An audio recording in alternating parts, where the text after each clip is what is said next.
जी। अच्छा बच्चों, with class consensus एक डिस्कशन हमने किया था, उसका फाइनल रिजल्ट क्या बना है? डिस्कशन वाज कि shall we revise macroeconomics A2 along with past papers. एक ग्रुप कहता था सिर्फ पास्ट पेपर्स करवाते जाएं, रिवीजन ऑटोमेटिकली हो जाएगी। दूसरा ग्रुप कहता था नहीं जी, साथ साथ करवाएं। तो और तीसरा ग्रुप एक पहले कहता था पहले रिवीजन करवा दें और बाद में पास्ट पेपर्स पे जाएंगे, उसमें तो खैर टाइम ही नहीं था। तो इसका फाइनल सोल्यूशन मैंने ये सोचा है कि डेली आपकी एक वीडियो मैं खुद बना के without any students in it, एक यूनिट की वीडियो या अगर लंबा यूनिट है तो दो वीडियोस में मैं आपका डेली एक एक वीडियो लगाता जाऊंगा पावर रिवीजन A2 में। ठीक है? और इन क्लासेस में हम सिर्फ पास्ट पेपर्स करेंगे। So does it make sense to everybody?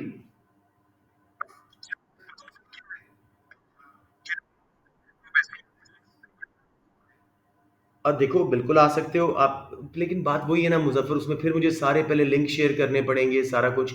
ठीक है? वो आप लोग वीडियो देख लीजिएगा।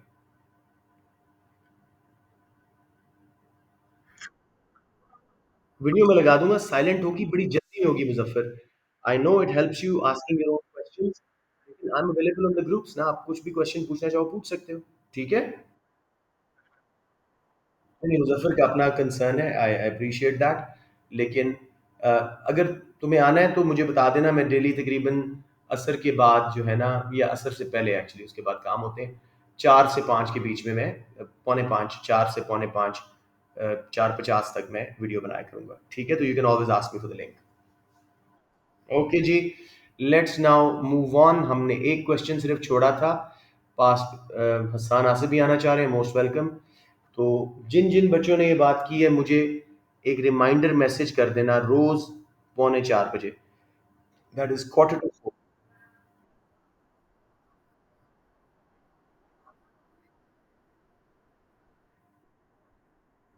चले मैं एक कॉमन ग्रुप बना देता हूँ जिसमें जो रिवीजन करना चाहते हैं। हाँ, मैं एक लिंक भेज दूंगा सब ग्रुप्स में, जो जो रिवीजन क्लासेस में आना चाहते हैं वो भी आ जाए। ठीक है? डन हो गया, इवन बेटर। ठीक है जी। अच्छा, बल्कि आप में से ही कोई स्टूडेंट बना दो ताकि मैं वो शेयर कर दूँ। ठीक है? मुनीब करेगा इंशाल्लाह। चलिए लेट्स स्टार्ट जी। We had to do one question from R 23 का पास्ट पेपर, और फिर हम 23 का स्पेसिमेन पेपर जो मैं क्लासेस में करवा चुका हूँ उसको जल्दी से करेंगे, बिकॉज ऑलरेडी हम कर चुके हैं, तो जरा स्पीड में हो जाना चाहिए। सो या अगर कहते हो तो 23 का स्टार्ट करवा दूं स्पेसिमेन, और ये वाला क्वेश्चन बाद में कर लें, या पहले इसको कंप्लीट कर लेते हैं कंप्लीट। हमें वो हाँ, एक वो दुम सी फंसी रहेगी इसकी, तो कंफ्यूजन रहेगी कि क्या क्या रहता था। चलें जी, मार्च 23 P4, इसको मैं खोलता हूँ और साथ ही इसकी मार्क स्कीम जल्दी से आपको इसका ओवरव्यू दे के काम खत्म करते हैं। ये है जी आपका पेपर और ये है आपकी मार्क स्कीम।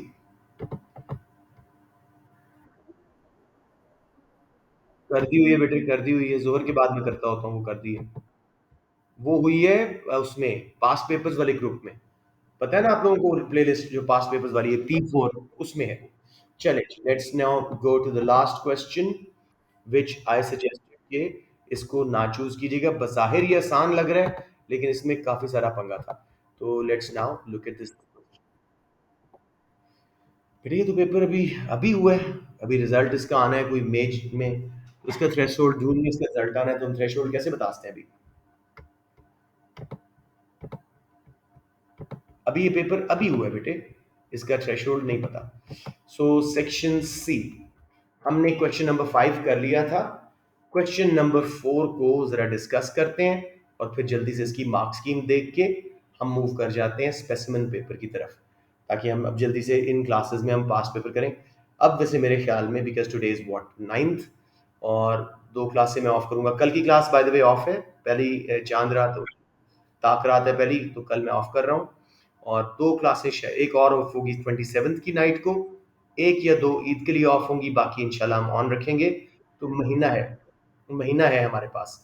महीने में अगर हम अब ये तो सॉरी सॉरी, हाँ रिवीजन क्लास में कोई इशू नहीं, रिवीजन क्लास में कोई इशू नहीं, आसान इबादत रात को करनी है ना, दिन को तो कोई इशू नहीं है ना, वो 4 से 5 में क्लास कर सकता हूँ। वो कल मैं आपको लिंक भेज दूंगा, एक ग्रुप मुनीब बना देंगे, सब ग्रुप्स में शेयर करके, जो स्पेशली आना चाहें उसके लिए हम क्लास कर देंगे। राइट जी। मतलब मुझे पता क्या है, सारों ने ज्वाइन कर लेना है और सारों ने आ जाना है, मुझे ये लग रहा है। बहरहाल let's see now, which is good. I am in the meeting. अच्छा, हैदर अली कहते हैं जी मुझे एंट्री नहीं दी। Let me quickly see how. इनको दोबारा ज्वाइन करना पड़ेगा। जिस बच्चे को ऐसा इश्यू हो वो रीजॉइन किया करे, आवाज शवाज ना आ रही हो टीचर की या समथिंग लाइक दैट। होस्ट के एंड से प्रॉब्लम हो तो सबको होगी। अच्छा जी, last question. Expenditure reducing policies will reduce a balance of payment deficit, but will also cause significant unemployment. Evaluate this statement, Bees marks. अब again like we always do, आप लोग तीन की टर्म्स यहाँ पे दी हुई हैं आपको इकोनॉमिक्स की, जरा मुझे वो आइडेंटिफाई करवा दें ताकि हम उनको पहले। बैलेंस ऑफ पेमेंट नहीं है, जरा गौर से देखें। बैलेंस ऑफ पेमेंट का डेफिसिट, शाबाश। और आखिरी में अनएम्प्लॉयमेंट। ठीक है, तो आप लोगों से पूछता हूं जी, एक्सपेंडिचर रिड्यूसिंग पॉलिसीज क्या होती हैं? आराम से कॉन्फिडेंस से बच्चों बताओ।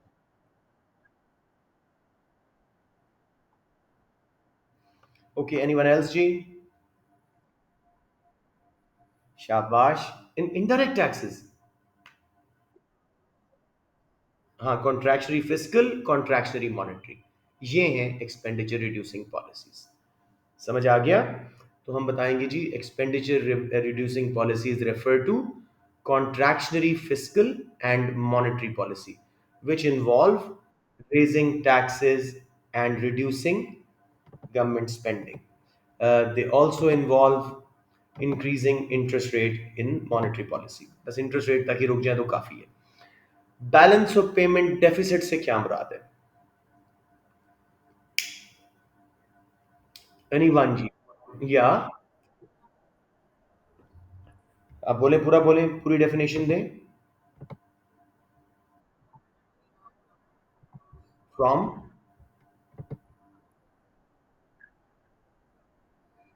चले बेसिक डेफिनेशन लेकिन मान लेता हूं। Balance of payment deficit is when inflows from exports and other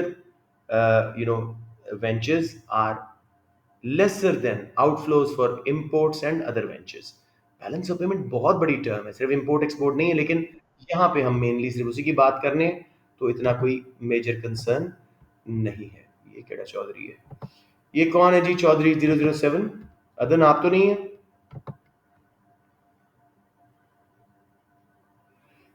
मुझे बता दें ताकि मुझे पता हो मेरे स्टूडेंट आप हैं कि नहीं। मैं ख्याल ये नहीं है मेरे स्टूडेंट, मैं इनको ज़रा रिमूव कर दूं। चौधरी साहब जल्दी से बता दें वरना मैं आपको रिमूव कर रहा हूं। ओके जी, रिमूव्ड। Let's move on. जी, अब इस क्वेश्चन को हम लेके चलते हैं, और अनएम्प्लॉयमेंट को कोई बच्चा डिफाइन करेगा?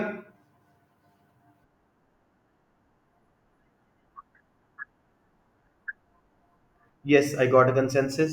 When people are willing and able to work but cannot find a job. अब थोड़ा सा यहाँ पे बता दें, unemployment can be for many reasons such as cyclical due to fall in aggregate demand, structural due to demand for an industry falling, frictional and classical etcetera. ठीक हो गया। अब हम इवैल्यूएशन शुरू कर रहे हैं इस पूरी स्टेटमेंट की तसल्ली के साथ। So let's start with contractionary fiscal policy. पहले इसका इफेक्ट देखेंगे, बैलेंस ऑफ पेमेंट डेफिसिट को ये कैसे रिड्यूस करती हैं। सो एनी वन स्टूडेंट पूरे कॉन्फिडेंस के साथ और अच्छी तरह।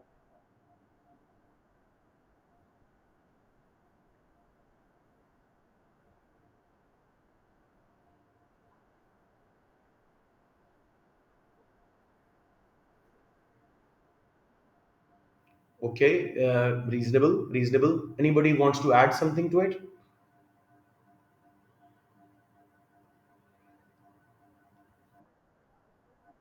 हम्म, हम्म,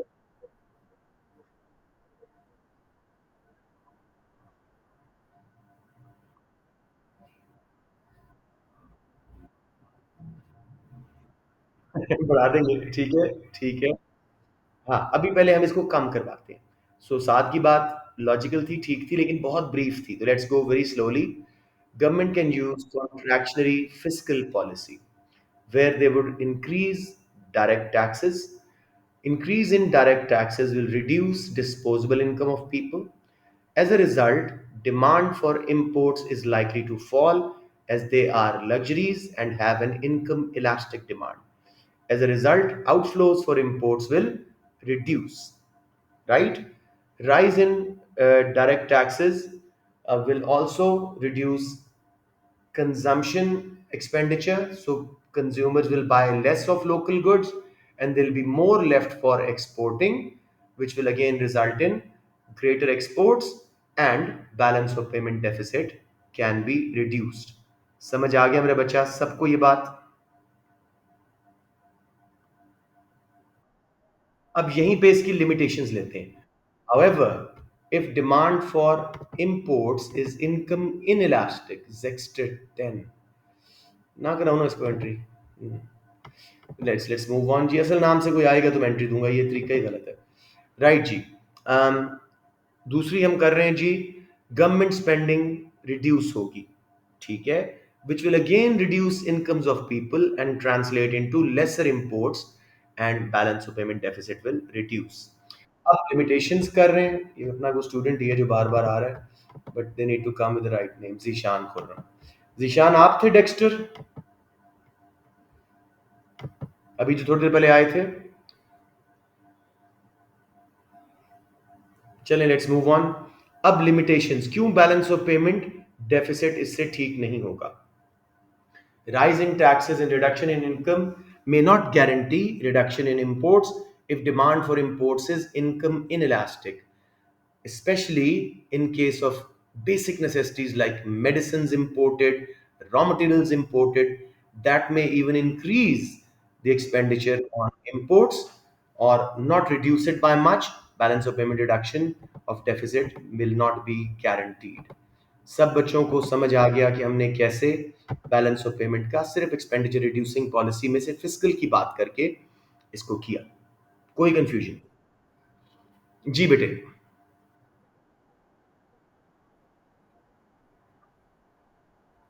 लेकिन कहाँ पे उसने इन्फ्लेशन की बात कही है? कहीं कही है उसने?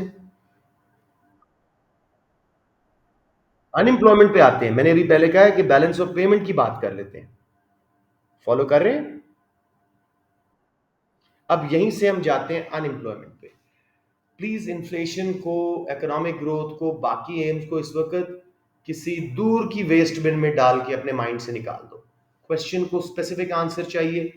बच्चे सोचते रहते हैं छोटा आंसर. छोटे का मसला नहीं होता, करेक्ट एंड रेलिवेंट होने का मसला होता है. बल्कि ऐसा आंसर जो हर चीज लिखता जाता है ना उल्टी सीधी, एग्जामिनर इतना उससे कंफ्यूज होता है, वो अच्छे पॉइंट्स भी उसके मिस कर जाता है.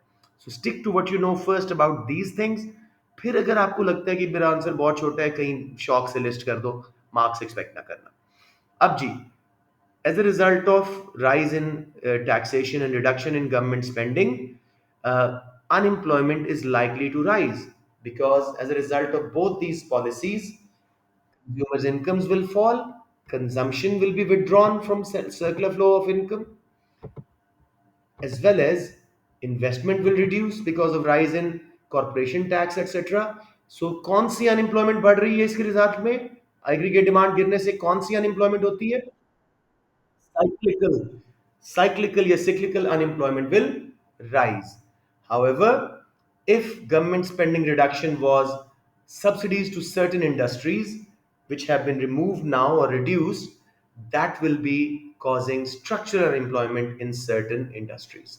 ये हमने पहली एक्सपेंडिचर रिड्यूसिंग पॉलिसी का बैलेंस ऑफ पेमेंट के ऊपर, फिर अनएम्प्लॉयमेंट के ऊपर जिक्र क्लियर कर दिया. अब यहां पे कोई बच्चा अगर और अच्छा करना चाहता है तो कह सकते हैं fall in aggregate demand will cause A downward multiplier effect. if MPC is higher, there'll be a mass unemployment of cyclical nature in the country. यहां से हम अब चलते हैं जी इंटरेस्ट रेट्स के ऊपर. इंटरेस्ट रेट्स राइज, ठीक है, will result in greater cost of borrowing and greater return on saving. People will save more, borrow less, hence consumption expenditure will reduce. ठीक है.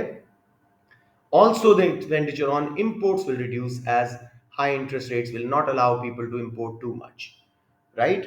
This will result in improvement या reduction in balance of payment deficit. इसी तरह किया ना बेटे, interest rate बढ़ा, cost of borrowing बढ़ी, कंजम्पशन एक्सपेंडिचर गिरा, डोमेस्टिक गुड्स के ऊपर भी और इंपोर्टेड गुड्स के ऊपर भी. अक्सर ये जो गाड़ियां वाड़ियां इंपोर्ट लोग करते हैं, लोन लेके कर रहे होते हैं, तो वो इस चक्कर में ठीक है, बड़ी है ना, लग्जरीज है. उसके बाद interest rate rise will attract hot money inflows into the country. More and more foreigners will save money in local banks. Demand for domestic currency will rise, and supply of domestic currency in international market will fall because domestic people will also save in local banks. This will cause a rise in exchange rate, making exports expensive and imports cheaper. This is likely to increase the balance of payment deficit. However, this will only happen in long run. In short run, due to signed contracts, demand for exports and imports is likely to be inelastic. In short run, balance of payment deficit will reduce, but in long run, when Marshall-Lerner condition is met, J-curve condition is fulfilled, yani joint elasticity of demand for exports and imports is greater than 1, balance of payment will start going into deficit. समझ आ गया मेरा बेटा? कोई confusion यहाँ पे? अब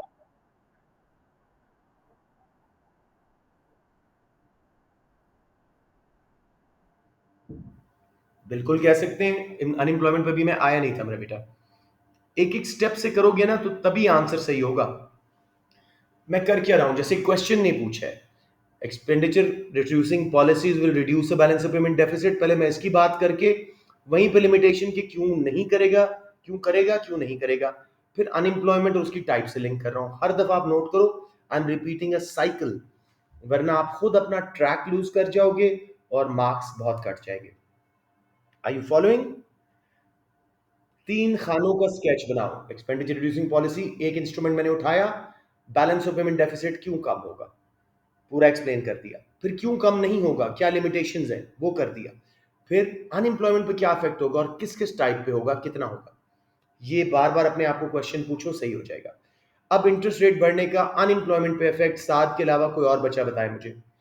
interest rate बढ़ने से अनएम्प्लॉयमेंट मुल्क में क्यों बढ़ेगी?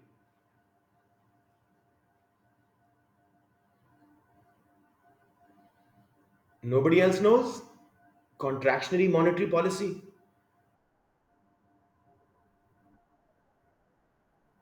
इंटरेस्ट रेट बढ़ाया है हमने कॉन्ट्रैक्शनरी मॉनेटरी पॉलिसी में, उससे अनएम्प्लॉयमेंट कैसे बढ़ेगी मुल्क में और कौन सी वाली बढ़ेगी? हम्म. कंज्यूमर्स, सिर्फ सिर्फ फर्म्स की इन्वेस्टमेंट कम होगी. Yes. Cost of borrowing, return on saving. Yes.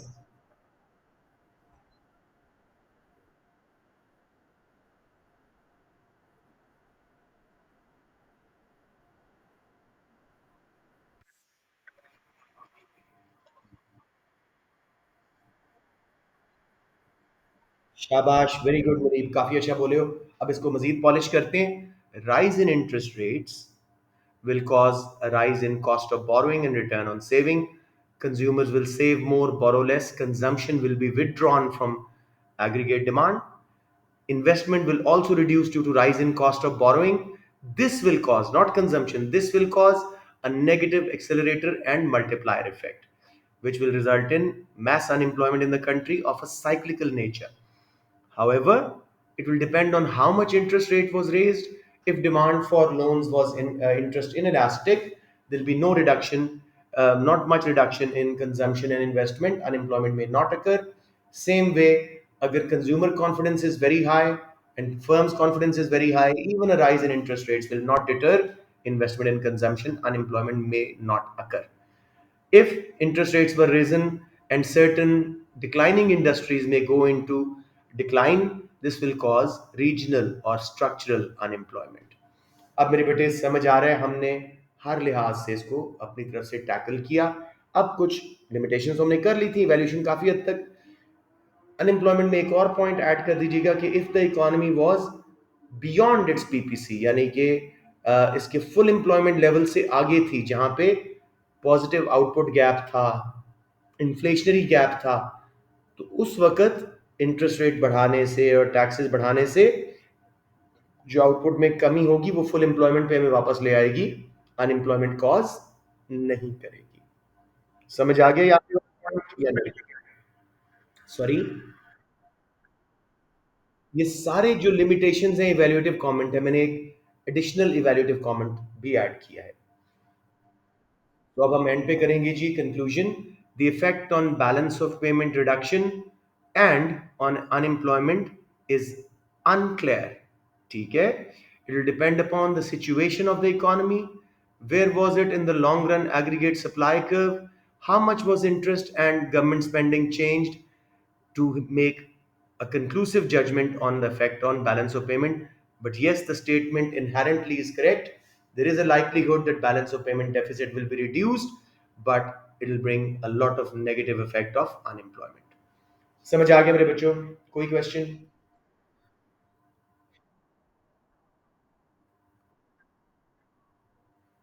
Conclusion में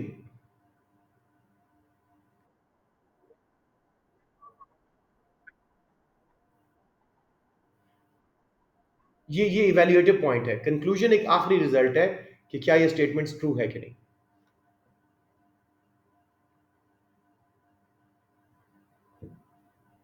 बस ये समझ आ गया। अब आप लोग मार्क्स स्कीम देखना चाहते हो या हम जल्दी से नया पेपर स्टार्ट करें, उसका सेक्शन ए तो कर लें? जी, एनीवन एल्स? नया पेपर पे जाएं सीधे? ओके जी, स्पेसिमेन पेपर हम स्टार्ट करते हैं। I hope I have it downloaded, लेकिन अगर नहीं, हाँ बिल्कुल पड़ा हुआ है specimen paper 4। Ji ji ji ji ji.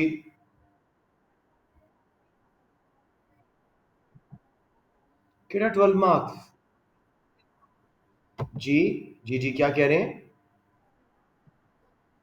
What do you mean by point based evaluation?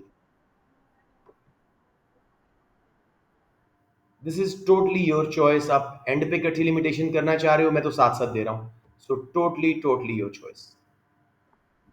ठीक है।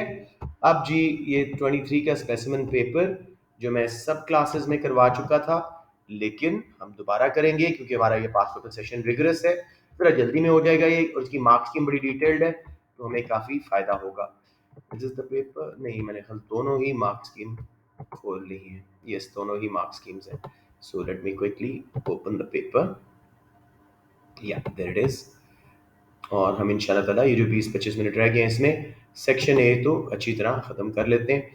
उससे पहले आपने देखा हुआ है, लेकिन एक बार ज़रा सेक्शन बी, P3 मैंने खोल ली है। What is happening? यस, 4। ये मेरा बेटा। अब ज़रा एक बार सेक्शन बी का नज़ारा भी कर लें। मैं क्या क्या टॉपिक कहता हूँ? Economic efficiency, labour market, consumer behaviour, production and cost and objectives of firms.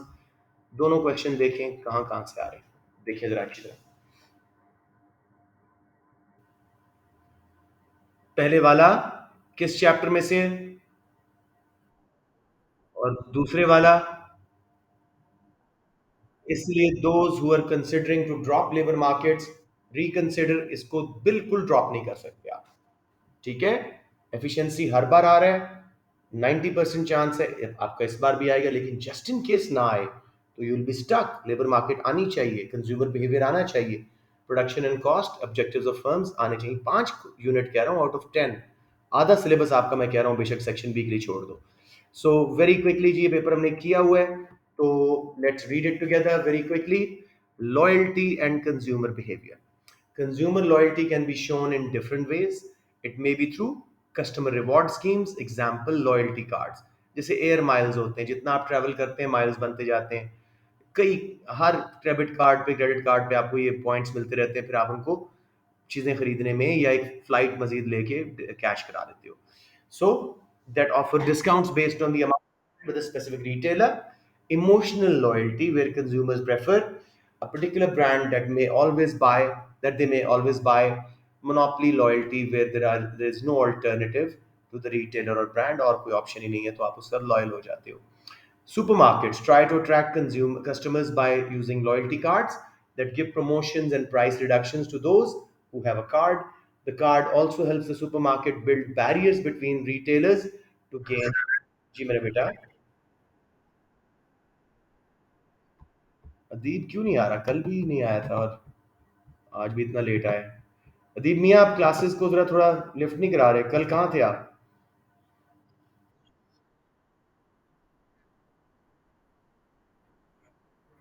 जहां पे भी हो आपने क्लास लेनी है, ओके? वरना वीडियो लगाई है वो देख लेना. राइट जी. Supermarkets try to attract customers by using loyalty cards that give promotions and price reductions to those who have a card. The card also helps the supermarket build barriers between retailers to gain a marketing advantage. When consumers are collecting points towards a particular goal, the loyalty card may hinder, yani limit, free competition and prevent switching between brands. However, sometimes the discounts used by the scheme may be confusing and make it difficult for consumers to compare prices. There are risks for retailers too. The loyalty card requires substantial investment to run. One supermarket put the cost at US 60 million a year. These costs could well result in higher prices for consumer. अब वो एक मजीद बात कर रहे हैं. पहले उसने बताया लॉयल्टी कार्ड का मकसद क्या है रियली. फिर बता रहा है but how do loyalty card schemes fit into context of the way in which consumers make choices. A research report found that in one country where 70% of the consumers had a loyalty card, only about 10% were loyal to one particular card. तो इतनी effective नहीं लग रही. It has been found that when choosing to buy groceries, consumers look for one stop shopping, good service 22%, price 18%, availability of a coffee shop 12%, help with the packaging 6%. Loyalty cards came below these. Loyalty cards इनसे कम important है. असल मकसद loyalty cards का. Companies use loyalty cards to gather data on consumers and their buying preferences. Customers की buying preference जानना चाहते हैं. They then direct future offers to consumers consumer wishes in specific promotions both online and in the email. Loyalty schemes are thus sometimes less about loyalty and more about understanding consumers wants. The economic model of consumer behavior using indifference curves assumes that consumers conduct research and buy products and services in a rational way. Many purchases, however, are based on habit, and consumers' research is imprecise, यानी proper सही तरीके से हम research नहीं कर पाते. When the consumer has a low involvement in research or low emotional attachment to the product, there'll be little loyalty. बहुत सारी इंफॉर्मेशन है लेकिन मेनली जरा टॉपिक सोचो. कंज्यूमर बिहेवियर नजर आ रहा है. मार्केट स्ट्रक्चर्स की बात कुछ हो रही है क्योंकि एक ने 60 मिलियन स्पेंड किया था, मोनोपोली बनने की कोशिश की थी, बैरियर्स बना रहे थे. कंज्यूमर बिहेवियर, मार्केट स्ट्रक्चर्स, ज़्यादातर इन्हीं के इर्द गिर्द ये पूरा केस स्टडी घूम रही है. तो let's start with the first one. अब जब वो कहते हैं ना what evidence is there, forget about the rest of your economics. Concept तो इकोनॉमिक्स का ही है लेकिन ढूंढना आर्टिकल से. What evidence is there in the article to suggest that loyalty cards make markets imperfectly competitive. अब imperfect markets की क्या क्या निशानी है जी? ढूंढें इसके अंदर कोई नजर आ रही है? पहले माइंड में सोचें इम्परफेक्ट मार्केट्स में होता क्या है. प्राइस मेकर्स होते हैं, बैरियर्स बनाते हैं, इम्परफेक्ट इंफॉर्मेशन होती है कंज्यूमर्स की और प्रोड्यूसर्स की. इसके अलावा क्या उसको प्राइस मेकर्स, हाई प्राइसेस नहीं है लेकिन प्राइस मेकर्स ठीक है. तो इस तरह की कुछ चीजें ढूंढने की कोशिश करें इस डेटा में. ओके. इन्वेस्टमेंट की है बिल्कुल.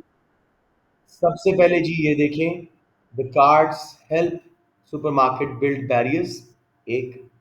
फिर एक कंपनी ने 60 मिलियन डॉलर ईयर लगाया था लॉयल्टी स्कीम्स पे, तो इससे फिक्स्ड कॉस्ट बहुत बढ़ रही है. इसका मतलब है बैरियर्स टू एंट्री ज्यादा हो रहे हैं. ये हो गया. फिर इसके अंदर इसमें लिखा हुआ था schemes are confusing and make it difficult for consumers to compare prices. Imperfect information आ गई. फिर जी मोनोपोली लॉयल्टी आ गई. ठीक है। फिर उसके बाद इस तरह की जो चीज आप निकाल के बोलेंगे करेक्ट होगा इम्परफेक्ट मार्केट के फीचर्स। किसी को पहले क्वेश्चन में 3 मार्क्स में कोई कंफ्यूजन, आपने कुछ एक्सप्लेन नहीं करना, सिर्फ निकाल के बता देना है क्या क्या इम्परफेक्शंस हैं। तो ये देख लें answer. Create barriers to competition by reducing switching in demand, cost of schemes funded by higher prices, not affordable by small firms, high initial cost, 60 million by one firm causes confusion of information, uh, leading to imperfect knowledge। चार थे sorry, तो और भी लिखे होंगे, नहीं बस चार ही लिखे हुए हैं। तो जो जो आपको imperfections मिलती जाएं आप लिखते जाएं तो आपको इंशाल्लाह ताला स्कोर मिलता जाएगा। किसी बच्चे को इसमें प्रॉब्लम आई हो, सिर्फ उसको आएगी जिसको इम्परफेक्ट कंपटीशन का पता ही नहीं है कि जी वो होता क्या है। इम्परफेक्ट इन्फॉर्मेशन होती है, बैरियर्स टू एंट्री होते हैं, फर्म्स जो हैं वो होमोजीनियस चीज़ें नहीं बना रही होती, डिफ्रेंसिएशन होती है।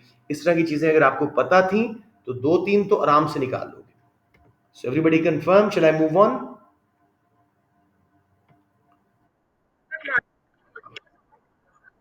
बिल्कुल उल्टी साइड। बेटे खुद सोचना ना, मोनोपोलिस्टिक कंपटीशन, मोनोपोली ओलिगोपोली में क्या फीचर्स होते हैं वो आपको जहां नजर आ जाएंगे। जैसे बैरियर्स आया, इम्परफेक्ट है, बैरियर्स क्रिएट करते हैं जिससे कस्टमर स्विच नहीं कर पाता दूसरे ब्रांड्स के अंदर। इन ऐसी इंफॉर्मेशन देते हैं वो कंफ्यूज हो जाता है, ठीक है, प्राइसेस कंपेयर नहीं कर पाता। फिर बहुत ज़्यादा लॉयल्टी कार्ड स्कीम्स पे इन्वेस्ट करते हैं, छोटी फर्म्स उसका मुकाबला नहीं कर सकती।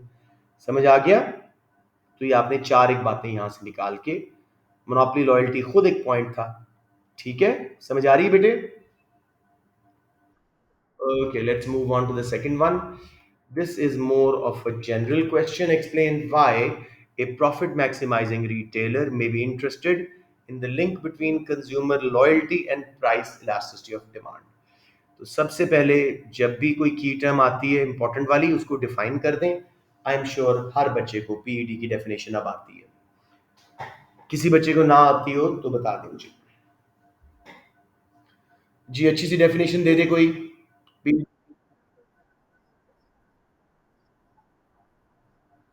Perfect, it's the measure of responsiveness of quantity demanded to a change in price. एहतियातन फॉर्मूला भी दे दीजिएगा, percentage change in QD over percentage change in price. अब जो प्रॉफिट मैक्सिमाइजिंग रिटेलर है वो जब लॉयल्टी स्कीम्स यूज करता है तो डिमांड कैसी हो जाती है, इलास्टिक या इन इलास्टिक? इन इलास्टिक हो जाती है। अब वो प्रॉफिट कैसे बढ़ा सकता है, अब वो प्रॉफिट कैसे बढ़ा सकता है इन इलास्टिक डिमांड पे? साथ थोड़ा सा और बच्चों की मौका दो, शाबाश, और बच्चे बोले कोई। इन इलास्टिक डिमांड कर लेता है जब लॉयल्टी स्कीम से, तो वो,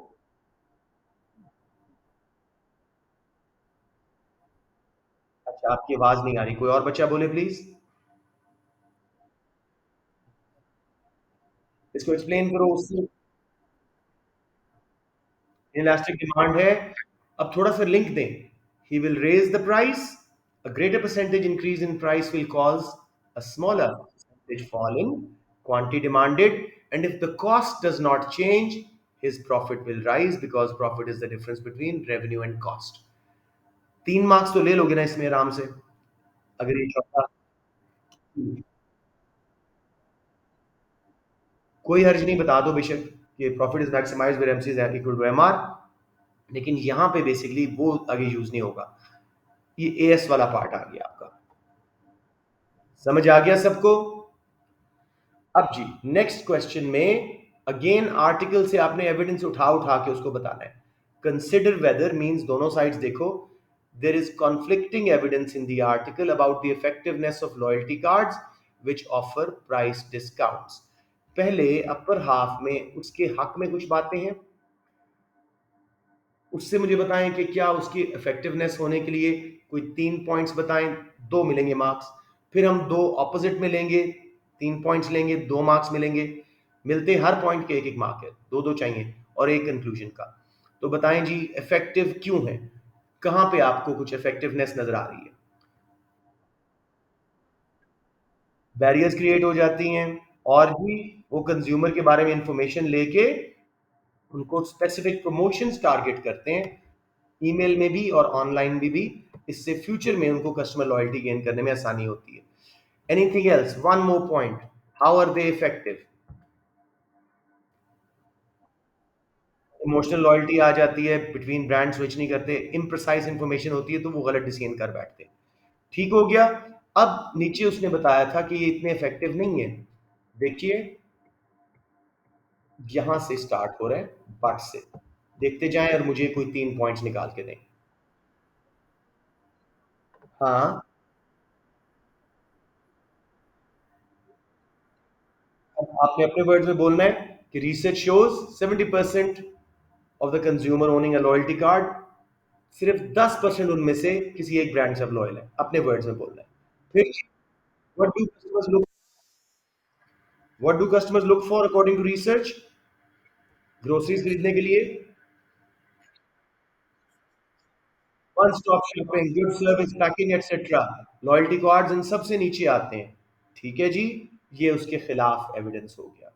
ठीक हो गया। अब चलते हैं जी, जल्दी से मार्क स्कीम से टैली करते हैं। पहले पिछला वाला, loyalty will mean consumers do not change suppliers, this makes demand inelastic, define PED, explain the link between elasticity and revenue, जो मैंने बताया, higher percentage rise will cause a smaller percentage fall in quantity demanded, link between changes in revenue and profit depending on cost changes, अगर cost नहीं बदली profit बढ़ जाएगा। Loyalty card schemes enable retailers to find about their uh, choices and target promotions.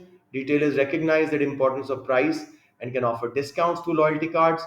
और भी बहुत सारे थे। In contrast, price is not the most significant factor in determining choice. There is no loyalty if buying is based on habit or has low emotional involvement. Conclusion: there seems to be some conflicting evidence. बच्चों समझ आ गया? मुश्किल तो नहीं लग रहा है ये पेपर? ओके।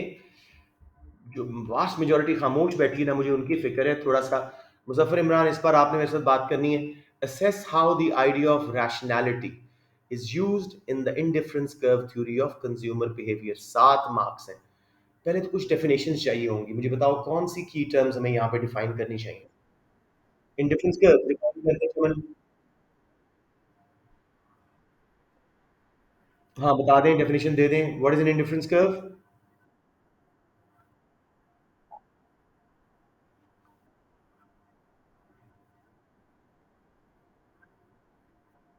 हाँ, किससे? दोनों गुड्स की कॉम्बिनेशन से।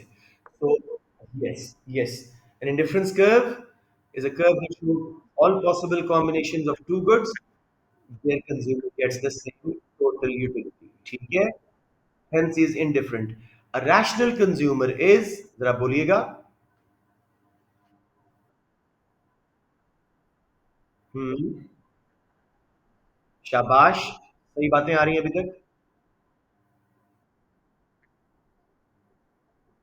अच्छा, बहुत सारे माइक्स ऑन है, आवाज नहीं आ रही। जरा बंद कर दें माइक्स। और मैं बता देता हूं जल्दी से। Rational consumer is one who has perfect information about market conditions, always prefers more over less, wants to maximize utility from his purchase, and can compare substitutes, can calculate utility, has utilimeter, कुछ इस तरह की बातें कर दीजिएगा। अब link क्या है जी? All points on indifference curve are a rational calculation where consumer gets the same total utility. ठीक है? He can swap between goods, transit between goods to find his indifference.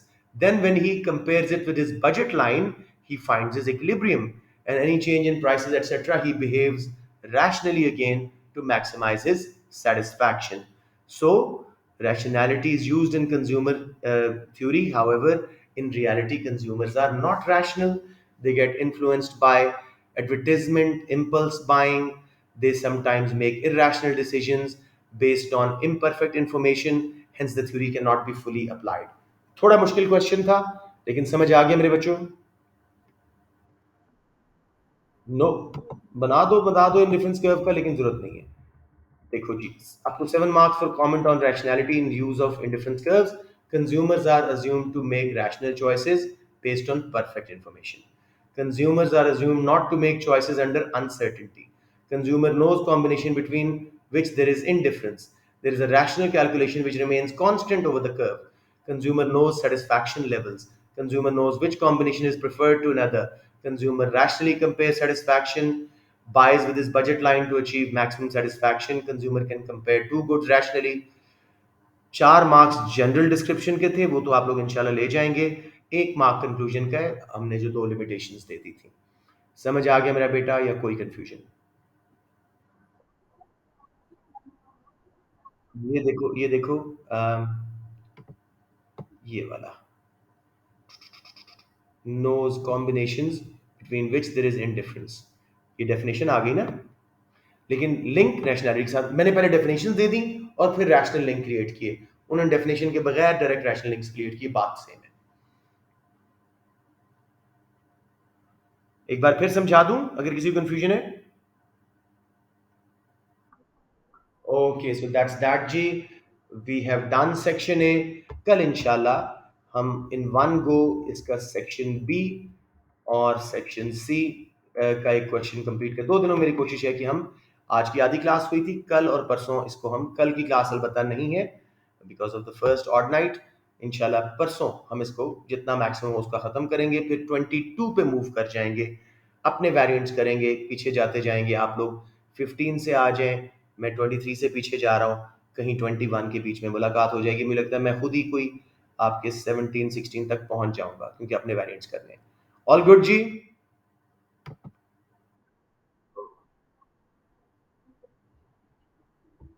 इसकी डी पार्ट जो आखिरी, yes, D part, yes.